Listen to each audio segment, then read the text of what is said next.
Okay. అందరికీ తెలిసిందే భయ్యా సన్నీ యాదవ్‌ని ఎన్ఐఏ వాళ్ళు అరెస్ట్ చేశారు. సో, చెన్నై ఎయిర్‌పోర్ట్‌లో. సో, అసలు ఏంటి? ఏం జరిగింది? సో, నెక్స్ట్ ప్రొసీడింగ్స్ ఎలా ఉంటాయి? మనోడు ఇప్పట్లో బయటకొస్తాడా? రాదా? ఎంక్వైరీ ఎలా ఉంటది? అనేది సో, నేనేదో తెలుసుకున్నాను. ఆ తెలుసుకుంది మీకు చెప్పే ప్రయత్నం చేస్తాను. సో, దానికంటే ముందు మనోడి సంగతి మాట్లాడుకుందాం ఫస్ట్. సో, మనోడు పాకిస్తాన్‌కి టూర్‌కి వెళ్ళొచ్చాడు. సో, ఏదైతే వార్‌కి ముందు వెళ్ళొచ్చాడు లేదా వార్ అప్పుడు అక్కడ ఉన్నాడా అనేది నెక్స్ట్ ముందుకెళ్ళినప్పుడు మాట్లాడుకుందాం. ఇక్కడ ఏంటంటే మన ఏదైతే వార్ సిచ్యువేషన్ ఏదైతే ఉందో ఆ వార్ సిచ్యువేషన్ని యూటిలైజ్ చేసుకుందాం అని అనుకున్నాడు. బికాస్ ఆఫ్ మనోడి వ్యూస్ చాలా తగ్గిపోతూ ఉన్నాయి భయ్యా సన్నీ యాదవ్వి. ఎందుకంటే తెలుగులో one of the top YouTuber, 4 million పైగా సబ్స్క్రైబర్స్. బట్ వ్యూస్ వచ్చేసరికి 1 lakh 1.5 lakh వ్యూస్ మాత్రమే వస్తున్నాయి, ఎక్కువ వ్యూస్ రావట్లేదు. సో అందుకని మనోడు పాకిస్తాన్ ట్రిప్ చేయడం జరిగింది. సో దాన్ని ఇప్పుడు ఎస్పెషల్లీ ఇండియా అవ్వచ్చు ఆర్ పాకిస్తాన్ అవ్వచ్చు, సో రెండు వైపుల నుంచి యూట్యూబ్లో ఎక్కువగా సెర్చ్ చేసింది మొన్నటి వరకు లేదా ఇంకా కంటిన్యూస్గా జరుగుతుంది. ఇండియా పాకిస్తాన్ అనే టర్మ్స్ వర్డ్స్ ఏవైతే ఉన్నాయో కీవర్డ్స్ అవి ఎక్కువగా సెర్చ్ చేస్తారు. సో వాటికి తగ్గ వీడియోస్ యూట్యూబ్లో వాళ్ళకి కనిపిస్తూ ఉంటాయి, వాళ్ళ హోమ్ పేజ్లో అవి ఆటోమేటిక్గా స్క్రోల్ అవుతూ ఉంటాయి. సో మనోడు ఏం చేశాడంటే చాలా తెలివిగా, సో ఇదే మంచి టైము, వ్యూస్ వస్తాయి, సో ఇండియా పాకిస్తాన్ టూర్ ఎవరైతే మనం చేశామో సో ఈ టైంలో పెడితే మంచి వ్యూస్ వస్తాయని చెప్పి మనోడు పెట్టడం జరిగింది.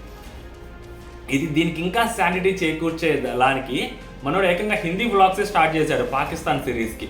సో అంటే లైక్ పాకిస్తాన్ వాళ్ళైనా ఇండియా వాళ్ళైనా ఇండియా ఆర్ పాకిస్తాన్ అనే కీవర్డ్స్ ఏవైతే వాళ్ళ మొబైల్లో యూట్యూబ్లో కానీ సెర్చ్ చేస్తే మనోడు బ్లాగ్స్ హిందీలో కూడా రీచ్ అవ్వడానికి మనోడికి వచ్చిన తోడా హిందీ ప్యాజ్దాలో హిందీ తోటి సో మనోడు కూడా ట్రై చేశాడు చాలా తెలివిగా. సో పాపం ఏదో వ్యూస్ తెచ్చుకుందాము, ఛానల్ ఇంక్రీజ్ చేసుకుందాము, పడిన ఛానల్ లేపుకుందాం అనుకున్నాడు. బట్ ఇట్లా జరుగుద్ది అని అనుకోనున్నాడు, మనోడు ఎక్స్పెక్ట్ చేస్తున్నాడు. ఓకే.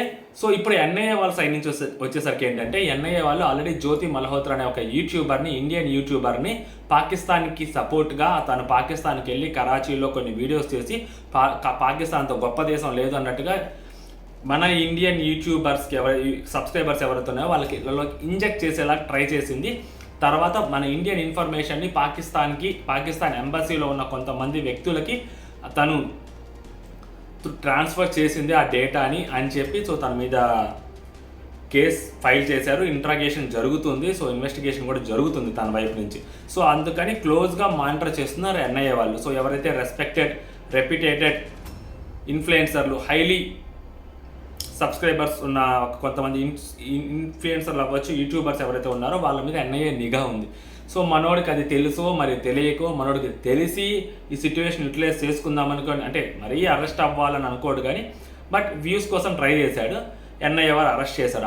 ఎందుకు అరెస్ట్ చేయడానికి వాళ్ళ దగ్గర ఉన్న మెయిన్ ఎవిడెన్స్ ఏంటంటే వాళ్ళు చెప్పేది వాళ్ళ సైడ్ నుంచి కొన్ని సోర్సెస్ ద్వారా మనం చూస్తున్న దాన్ని బట్టి మనకు అర్థమైంది అంటే వార్ జరుగుతున్నప్పుడు అది ఇప్పుడు ఏదైతే మనోడు అప్లోడ్ చేశాడు ఆ వీడియోస్ అవి రీసెంట్గా వెళ్ళిన వీడియోస్ కాదని అందరికీ తెలుసు, ఎందుకంటే సిచ్యువేషన్ బాగాలేదు కాబట్టి. దానికంటే ముందు వెళ్ళిన సిరీస్ అది. సో మనోడు ఏదైతే వార్ జరగడానికి ముందు అక్కడ ఉన్నాడా, లేదా వార్ జరుగుతున్న టైంలో కూడా మనోడు అక్కడ ఉన్నాడా అనే క్వశ్చన్స్కి ఆన్సర్స్ కావాలి ఎన్ఐఏ వాళ్ళకి. సో కాబట్టి మనం అరెస్ట్ చేయటం, సో అరెస్ట్ చేసిన తర్వాత ఎన్ఐఏ వాళ్ళ ఇన్వెస్టిగేషన్ ఎలా ఉంటుంది, చాలా డీటెయిల్డ్ ఇన్వెస్టిగేషన్ ఉంటుంది. వాళ్ళ దగ్గర ఉన్న ప్రైమరీ ఎవిడెన్సెస్ ఏవైతే ఉంటాయో అవి ముందు పెట్టుకుని అడుగుతారు. సో మెయిన్లీ ఫస్ట్ థింగ్ ఏంటంటే మనోడి ట్రాక్ రికార్డ్ చెక్ చేస్తారు. మనోడి ట్రాక్ రికార్డ్ చెక్ చేసినప్పుడు మనోడికి అంత క్లీన్ బ్యాక్గ్రౌండ్ లేదు. సో మనోడి ట్రాక్ రికార్డ్ చెక్ చేసిన వెంటనే టక్కన వచ్చింది బెట్టింగ్ యాప్ కేసు. దాని మా జీవితం కేల్కతం దుకాణం బంద్, బెట్టింగ్ యాప్స్ కేసు వచ్చింది. దట్టు ఇల్లీగల్ బెట్టింగ్ యాప్స్ మనం ప్రమోట్ చేశాడు. రకరకాల బెట్టింగ్ యాప్స్, క్రికెట్కి సంబంధించినవి అయితే ఏమి, వేరే ఏవైతే ఏమి బెట్టింగ్ యాప్స్ ప్రమోట్ చేశాడు. టెలిగ్రామ్లో కావాల్సన్ని ఫాల్తూ పనులు చేశాడు, గివ్ అవేలు ఇచ్చాడు. సో వీటన్నిటికీ మనీ ఎక్కడి నుంచి వచ్చింది, తిని యూట్యూబ్ ద్వారా సంపాదించిన మనీతోటి ఇదంతా చేశాడా, తినికి వేరే అదర్ సోర్సెస్ ఏమైనా ఇన్కమ్ సోర్సెస్ ఉన్నాయా, అసలు తినేం చేస్తుంటాడు అనే క్వశ్చన్స్ ఉంటాయి. ఎందుకంటే మనీ రిలేటెడ్ క్వశ్చన్సే ఎక్కువ ఉంటాయి. ఎందుకంటే పాకిస్తాన్ వాళ్ళు సో మనీ ఇచ్చి ఇలాంటి వాళ్ళని ఎంకరేజ్ చేస్తున్నారా అన్న ఒక డౌట్ కూడా ఎన్ఐఏలో ఉంది. ఎందుకంటే ఏదైతే యుద్ధం సమయంలో సో 11 మందిని అరెస్ట్ చేశారు, రైట్. పంజాబ్ అవ్వచ్చు, గుజరాత్ అవ్వచ్చు, సో ఆ ప్లేసెస్లో 11 మందిని అరెస్ట్ చేశారు. అండ్ జ్యోతి మల్హోత్రా అరెస్ట్ జరిగిన తర్వాత కూడా ఆమె కొంతమంది పేర్లు బయటకు పెట్టింది, వాళ్ళు కూడా యూట్యూబర్సే. సో కాబట్టి ఇలాంటి ఒక సిచ్యువేషన్ జరుగుతుందని ఎన్ఐఏ వాళ్ళకి ఒక ఒక పాయింట్ ఆఫ్ వ్యూ ఉంటుంది కదా. సో దాన్ని బేస్ చేసుకొని మనల్ని మనోడిని ఇన్వెస్టిగేషన్ చేస్తారనమాట. సో ఇన్వెస్టిగేట్ చేయడానికి ముందు మనోడిని అరెస్ట్ చేశారు కాబట్టి సో ఎవరు అరెస్ట్ చేసినా కానీ 24 అవర్స్లో కోర్టులో ప్రొడ్యూస్ చేయాలి. మనోడిని కూడా ఎన్ఐఏ కోర్టులో ప్రొడ్యూస్ చేశారు. సో రిమాండ్కి తీసుకొని ఉంటారు. సో ఖచ్చితంగా రిమాండ్ ఇచ్చుంటారు. మనోడి రిమాండ్లో ఉంటాడు. అది ఎన్ని రోజులు రిమాండ్ ఏంటి అనేది ఇంకా ముందుకు పోయే కొద్ది తెలుస్తుంది మనోడికి. సో ఆ ట్రిప్కి వెళ్ళినప్పుడు దేశ భద్రతకు సంబంధించిన విషయాలు ఏమన్నా వాళ్ళకి చెప్పాడా అనేది మెయిన్ థింగ్ ఉంటుంది. అండ్ మన అక్కడ ఏదైతే ఉన్న హోటల్స్ కానీ మనోడు అక్కడ ఎక్కడ ఉన్నాడు, ఏం చేశాడు, సో ఎవరెవరిని కలిశాడు, ఇవన్నీ క్వశ్చన్స్ ఉంటాయి. ఇంచు బై ఇంచు మనోడిని అసలు మామూలుగా ఉండదు, దూల తీరిపోద్ది. అండ్ బెట్టింగ్ యాప్స్కి సంబంధించిన క్వశ్చన్స్ అడిగినప్పుడు కూడా మనోడికి అసలు మామూలుగా ఉండదు. ఎందుకంటే ఆ యాప్స్ ఎవరి యాప్స్, అదేమీ లీగల్ బెట్టింగ్ యాప్స్ కూడా కాదు, ఇల్లీగల్ బెట్టింగ్ యాప్స్. సో ఎక్కడెక్కడి నుంచో అవి ఆపరేట్ చేయబడుతుంటాయి. త్రూ మెయిల్స్ ద్వారా వీళ్ళని అప్రోచ్ అవ్వచ్చు, లేదా త్రూ మీడియేటర్స్ ద్వారా వీళ్ళని అప్రోచ్ అవ్వచ్చు అనమాట. సో వాళ్ళ మెయిల్స్ అయితే ఏ మెయిల్స్, త్రూ ఎవరైనా మీడియేటర్స్ అయితే ఎవరు ఆ మీడియేటర్స్. కంప్లీట్గా ఎన్ఐఏ వాళ్ళు తనకి సంబంధించిన ప్రతి ఒక్క వస్తువు, ల్యాప్టాప్ అవ్వచ్చు, ఫోన్ అవ్వచ్చు, అయితే తన దగ్గర ఉన్న హార్డ్ డిస్క్లు అవ్వచ్చు, ఏవైనా సో మొత్తాన్ని ఫోరెన్సిక్ ల్యాబ్కి పంపిస్తారు. ఎందుకంటే వాళ్ళు ఇంకేమన్నా మంచి ప్రాపర్ ఇన్ఫర్మేషన్ ఏమన్నా అయితే మనోడు ఏమైనా ఇన్ఫర్మేషన్ షేర్ చేశాడా, లేకుంటే దేశానికి సంబంధించిన వాల్యుబుల్ ఇన్ఫర్మేషన్ మనోడి దగ్గర ఏమైనా ఉందా, సో ఇలాంటివి తెలుసుకోవడం కోసం కంప్లీట్గా మనోడి దగ్గర ఉన్న ఏవైతే ఎలక్ట్రానిక్ డివైసెస్ ఉంటాయో ఆ డివైస్ని ఖచ్చితంగా ఫోరెన్సిక్ ల్యాబ్కి ఇవ్వడం జరుగుతుంది. కాకపోతే ఇక్కడ ఏంటంటే అసలు ఇదంతా లేకపోతే ఇప్పుడు బెట్టింగ్ యాప్స్కి మనోడి మీద కేసు నమోదైంది కానీ బట్ మరీ అంత డెప్త్కి ఇన్వెస్టిగేషన్ జరగలేదు. సో ఇప్పుడు ఎన్ఐఏ వాళ్ళ చేతిలో మనోడు పడ్డాడు కాబట్టి సో వాళ్ళు వేరే దానికోసం వచ్చినా కానీ మనోడు దీంట్లో అయితే ఎక్కువగా ఇరుక్కునే అవకాశం ఉంటుంది బెట్టింగ్ యాప్స్. మనం ఎందుకంటే మనోడు ప్రమోట్ చేసిన ప్రతిదీ ఇల్లీగల్ ఫాల్తూ బెట్టింగ్ యాప్సే కాబట్టి చాలా గట్టిగా ఇరుక్కునే అవకాశం అయితే ఖచ్చితంగా కనిపిస్తుంది. ఇప్పుడైతే అరెస్ట్ చేస్తారో ఆల్రెడీ చెప్పాను కదా. సో 24 అవర్స్ లోపల ఎన్ఐఏ కోర్టులో వాళ్ళు ప్రొడ్యూస్ చేస్తారు. సో ఖచ్చితంగా వాళ్ళు మనోడికి సంబంధించిన ఎవిడెన్సెస్ అన్నీ అక్కడ పెడతారు. సో ఖచ్చితంగా దేశ భద్రత దృష్ట్యా ఖచ్చితంగా మనోడికి రిమాండ్ అయితే ఇచ్చుంటారు. ఖచ్చితంగా కోర్టు మనోడు రిమాండ్లో ఉంటాడు ఇప్పుడు. So like special NIA court ఉంటుంది అనమాట. సో దాంట్లో మనోడిని ప్రొడ్యూస్ చేసి ఉంటారు. మేబీ అప్ టు నాకు తెలిసి రిమాండ్ ఇస్తే ఆబ్వియస్లీ తెలిసింది కదా, అందరికీ తెలిసింది కదా, అప్ టు 15 days రిమాండ్ వస్తుంది అనమాట. మనకి తెలియని విషయం ఏంటంటే సో ఈ కస్టడీ జుడిషియల్ కస్టడీయా ఆర్ ఎన్ఐఏ కస్టడీయా. సో ఎన్ఐఏ కస్టడీ అంటే మనోని వేరే ప్లేస్లో ఉండి చేస్తారు, అది మనకి సపరేట్ ఉంటుంది. జుడిషియల్ కస్టడీ అంటే మేబీ లాయర్ సమక్షంలో సో ఎక్కడైతే చేయాలో సో అక్కడ చేస్తారు మనం. ఆ నెక్స్ట్ ఏం చేస్తారు, సో ఈ రిమాండ్ తర్వాత ఎన్ఐఏ వాళ్ళు ఛార్జ్ షీట్ ఫైల్ చేస్తారు. వాళ్ళ దగ్గర ఉన్న ఎవిడెన్సెస్ తోటి ఛార్జ్ షీట్ ఫైల్ చేస్తారు. 90 days మేబీ బెయిల్ కావాలంటే సో 90 days అవ్వాలి. సో 90 days ఖచ్చితంగా ఒకవేళ ఛార్జ్ షీట్ ఫైల్ చేస్తే మాత్రం మనోడు ఖచ్చితంగా 90 days తర్వాత మనకి బెయిల్ రాదు మనోడికి. అండ్ ఇంకొకటి ఉంటుంది 180 daysకి సంబంధించింది ఒకటి ఉంటుంది. సో అది వచ్చి యూఏపిఏ అంటారు దాన్ని. So unlawful activities prevention act or anti terrorism laws. So ఈ సెక్షన్స్ కానీ మనోడు పెట్టినా కానీ సో 180 days వరకు మనోడు అక్కడే వాళ్ళ దగ్గర వాళ్ళ కస్టడీలో ఉండాల్సి వస్తే ఆ జైల్లో అయినా ఉండాలి. సో అందరికీ వచ్చే డౌట్, కామన్ డౌట్, బెయిల్ వచ్చుద్దా రాదా. మనోడు బెయిల్ అప్లై చేయొచ్చు, బట్ ఇక్కడ ఏంటంటే సో నార్మల్గా ఎన్ఐఏ వాళ్ళ కేసెస్ ఫైల్ చేస్తే ఎస్పెషల్లీ అండర్ యూఏపీ ఆల్రెడీ చెప్పాను యాంటీ టెర్రరిస్ట్ లాస్ ప్రకారం ఆ కేసెస్ కానీ మనోడు చేస్తే సో బెయిల్ రావడం అనేది చాలా అంటే చాలా కష్టం ఉంటుంది. ఎందుకంటే దేశ భద్రత సంబంధించిన విషయం కాబట్టి సో బెయిల్ రావడం కొంచెం డిఫికల్ట్ ఉంటుంది అనమాట. ట్రయల్ స్టార్ట్ అయింది స్పెషల్ ఎన్ఐఏ కోర్టులో.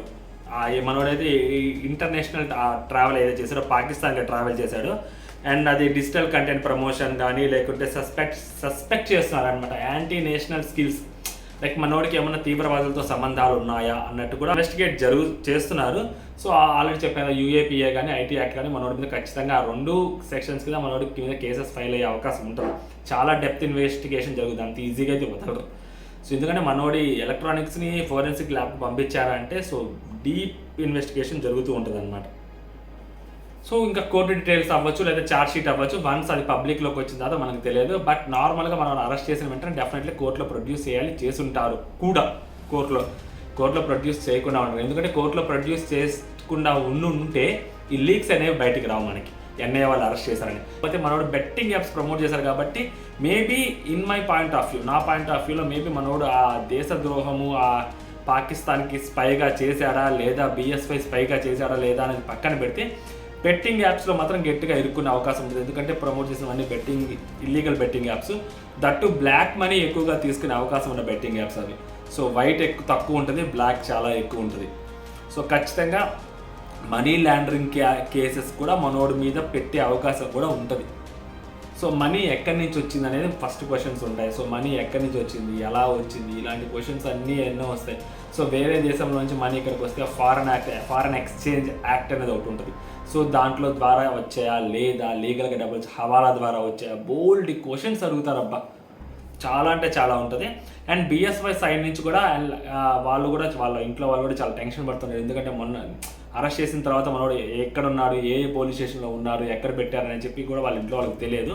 వాళ్ళ ఫ్రెండ్ కూడా తన యూట్యూబ్ ఛానల్ ఒక వీడియో చేయడం జరిగింది. ఓకే. అండ్ ఇంకొకటి పాపం వాళ్ళ ఇంట్లో వాళ్ళని చూస్తేనే కొంచెం బాధ ఉంటుంది. ఎందుకంటే ఈ మీడియా వాళ్ళ సంగతి తెలిసిందే కదా, కుక్క చేతికి ముక్క జరిగినట్టే ఉంటుంది. ఇంకా ఇంటికి వెళ్ళి నీ కొడుకు దేశద్రోహం చేశాడా, అది చేశాడా, ఇది చేశాడా, పాకిస్తాన్కి ఎందుకు వెళ్ళాడు, అది ఇది వాళ్ళ ఇంట్లో వాళ్ళకి ఏం తెలుస్తుంది. వాళ్ళంతగా అంటే లైక్ మనోడు బైక్ ట్రిప్కి వెళ్తాడు, బైక్ అవి చేస్తాడని తెలుసు. ఇప్పుడు మనోడు పాకిస్తాన్కి వెళ్తున్నాడు ఇంట్లో చెప్పుంటాడు ట్రిప్కి, అంతే తప్పితే అసలు మనోడు ఏమైనా చేస్తుంటే వాళ్ళ ఇంట్లో వాళ్ళందరికీ చెప్తాడా ఏంటి. సో వాళ్ళ ఇంట్లో వాళ్ళకి కూడా ఏం తెలియదు. సో నాకు తెలిసి మీడియా వాళ్ళ ఇంట్లో వాళ్ళు మరీ అంత ఫోర్స్ చేయకపోతే బెటర్ ఏమో ఈ సిట్యువేషన్లో. ఎందుకంటే వాళ్ళకు కూడా వాళ్ళ అబ్బాయి సో ఇలాంటి ఒక ఎన్ఐఏ వాళ్ళు అరెస్ట్ చేశారంటే వాళ్ళ ఇంట్లో వాళ్ళకు కూడా కొంచెం ప్రెషర్ అనేది ఉంటుంది. సో వాళ్ళని కొంచెం స్పేస్ ఇవ్వాలి ఖచ్చితంగా, డెఫినెట్గా వీళ్ళు మరి ఇస్తారో ఇవ్వరో వీళ్ళు తెలిసిందే సంగతి. అదనమాట. పాపం ఏదో బెట్టింగ్ యాప్ ప్రమోట్ చేసుకొని కొన్ని డబ్బులు సంపాదించుకున్నాడు, గట్టిగా డబ్బులు సంపాదించుకున్నాడు. ఇప్పుడు ప్రాబ్లం ఎక్కడొద్దంటే ఇలా మనం ఇంత సంపాదిస్తాం, ఇంత ఖర్చు పెట్టామనుకో అనుమానం వచ్చింది. నాకు అనుమానం రాకపోయినా ఇప్పుడు ఆల్రెడీ అదే యూట్యూబ్లో ఉండి అక్కడే బతుకుతూ అక్కడే వీడియోస్ చేస్తూ అక్కడే డబ్బులు సంపాదించుకునే వాడికి అనుమానం వచ్చింది ఖచ్చితంగా.